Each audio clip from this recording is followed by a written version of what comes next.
what happened last week where we almost had a failed auction. So let's break down how that happened. So there was a 30-year auction. So you have everything from T-bills up to bonds, and that's the duration, anywhere from months to years or decades in this matter. And they sell these in tranches.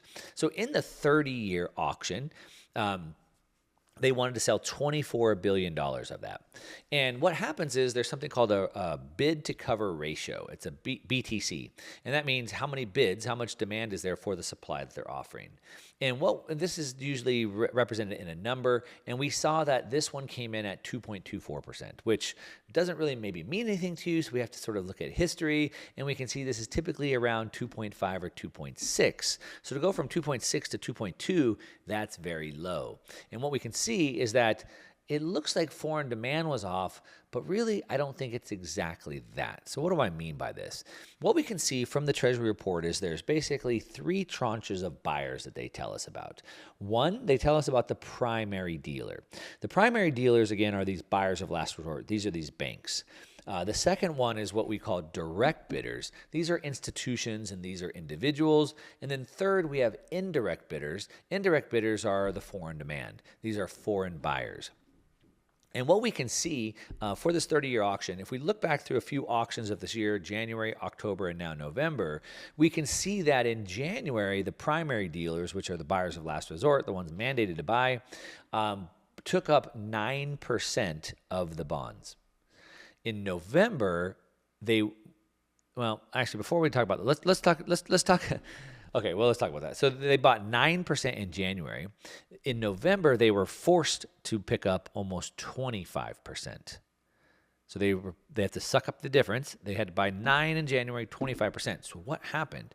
Well, the indirect bidders, which are the foreign buyers, in January picked up 75%. In November, they only picked up 60%.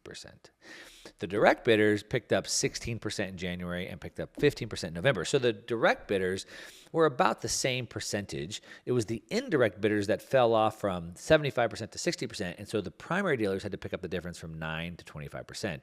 But that's not the whole story. What I really want to show you is that it's the amount of auction, the amount being auctioned off. It's the supply.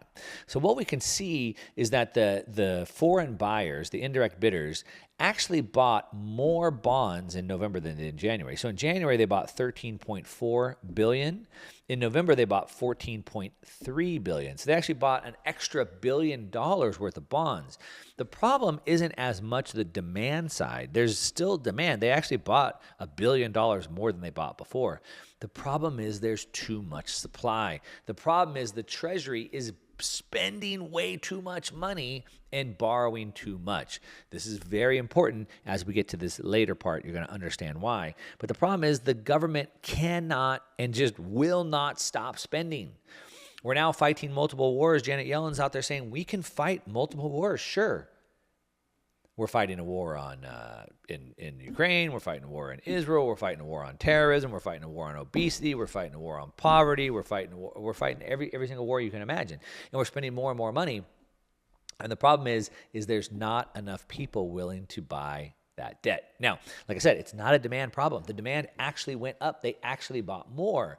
But what happened? Because there was more supply than there was demand, then the price that they had to offer, the Treasury had to offer the buyers, went up. Now, this is what happened. This is how it shows how bad this was.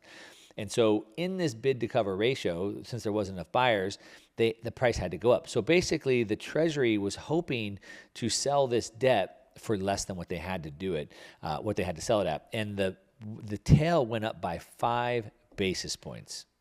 5 basis points. This is what we call a gigantic tail. 5 basis points. We haven't seen that since, like I said, 2011. So let's put this into context here a little bit. If we had a lower bid to cover ratio and it went up, let's say 6%, we're at 5. If it went up to 6%, that'd pretty much be a complete disaster. And what that would show the world is that there's so much dysfunction in the Treasury market that they can't trust it anymore. All right, that's what it would show.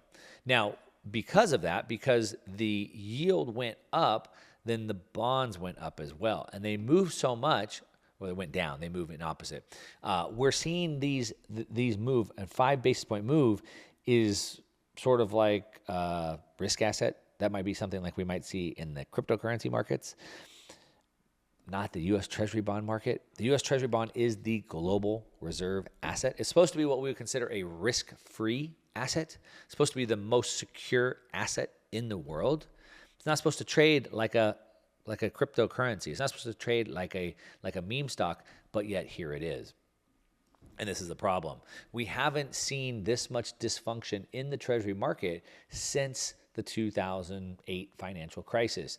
Now, we can see this in an index called the MOVE Index, MOVE, and it measures this high volatility, and it shows us how bad the market conditions really are.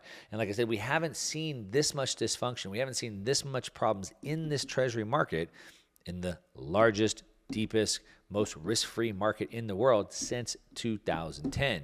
And so it's no doubt that we're seeing investors spooked from, both the amount of debt that the Treasury is trying to issue, as well as how bad that auction went. But here's where things really get interesting. What we're witnessing is a showdown of the Federal Reserve and the Treasury, the U.S. government. I've been talking about this for a while. As a matter of fact, I made a video, I want to say it was late last year, on my main YouTube channel, Mark Moss, talking about this exact thing, how the Fed and Treasury were at war. They were battling each other. You see, the Treasury wants to continue to spend money. They want to continue to pay for UBI and pay for more for welfare and pay you not to work, and they want to pay for wars, and they want to pay for all these things, but they don't have the money to do it. The Federal Reserve, they want the Federal Reserve to give them the money, but the Fed doesn't want to. Why? Because the Fed wants to control the dollar. They want the dollar to remain strong.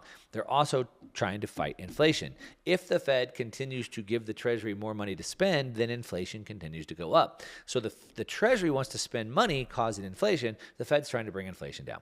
That's the battle. And so what the Fed is trying to do is trying to make you and I broke, so you and I spend less money to help bring inflation down. But the problem is you and I aren't the ones causing the massive amounts of inflation. It's the Treasury doing this.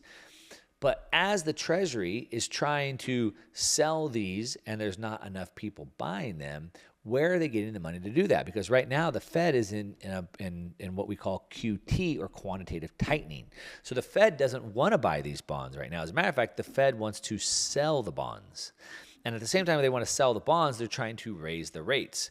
But how can the Fed be selling bonds into the market when the Treasury is trying to sell bonds in the market and there's not enough buyers for them? Well, one of the ways they've been doing is the Treasury's been tapping into the reverse repo facility. Now, the reverse repo facility was over $2 trillion, and they've been taking the money from the reverse repo facility, and it's been drained going into the short end, what we call T-bills of this debt. And this has been tapped, and it's been draining at a pretty rapid rate, and we're down to about $1.4 trillion in that right now. The problem is, at the rate we're going, this is going to run out very soon, and we know the exact date at the current run rate.